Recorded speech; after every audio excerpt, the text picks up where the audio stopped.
நீங்கள் ஓய்வு பெற்ற ஊழியராக இருந்தால் ஓய்வூதியம் பெற ஆண்டுக்கு ஒரு முறை ஆயுள் சான்றிதழை சமர்ப்பிக்க வேண்டும்.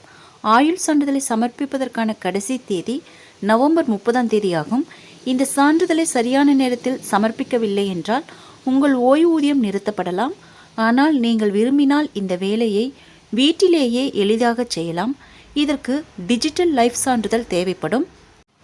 ஓய்வூதியம் பெறுவோர் உடல் வாழ்வு சான்றிதழ் தயாரிப்பதில் உள்ள அனைத்து பிரச்சனைகளையும் போக்க இந்த வசதியை அரசு தொடங்கியுள்ளது. இது ஓய்வூதியம் பெறுபவர்களுக்கான பயோமெட்ரிக் முறையில் செயல்படுத்தப்பட்ட டிஜிட்டல் சேவையாகும். மத்திய அரசு, மாநில அரசு அல்லது பிற அரசு நிறுவனங்களில் ஓய்வூதியம் பெறுவோர் இந்த வசதியை பயன்படுத்தலாம். வீட்டிலிருந்து டிஜிட்டல் ஆயுள் சான்றிதழை எவ்வாறு சமர்ப்பிப்பது என்பதை அறிந்து கொள்ளுங்கள்.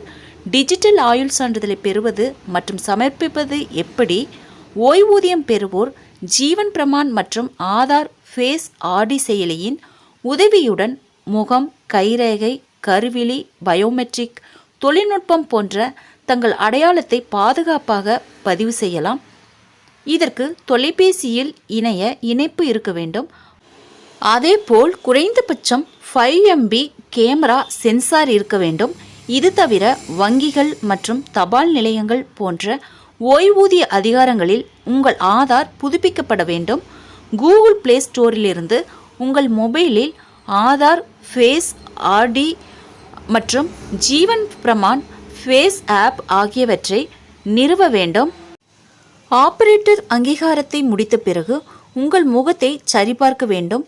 இதற்கு பிறகு ஓய்வூதியதாரர் தேவையான தகவலை உள்ளிட்டு முன் கேமராவுடன் ஒரு புகைப்படத்தை கிளிக் செய்து அனைத்து தகவல்களையும் சமர்ப்பிக்க வேண்டும். இந்த செயல்முறையை முடித்த பிறகு உங்கள் பதிவு செய்யப்பட்ட மொபைல் எண்ணுக்கு ஒரு இணைப்பு அனுப்பப்படும். இந்த இணைப்பை கிளிக் செய்வதன் மூலம் ஜீவன் பிரமான் பத்ராவை பதிவிறக்கம் செய்யலாம். ஜீவன் பிரமான் பத்ராவை பதிவிறக்கிய பிறகு போஸ்ட் இன்ஃபோ செயலியை பார்வையிடுவதன் மூலம் இந்த ஆவணங்களை சமர்ப்பிக்கலாம். Indian post payment bank, Gramin Dak Sevak மற்றும் போஸ்ட்மேன் போஸ்ட் இன்ஃபோ ஆப் மூலம் பயோமெட்ரிக் விவரங்களை நிரப்ப உங்களுக்கு உதவ முடியும்.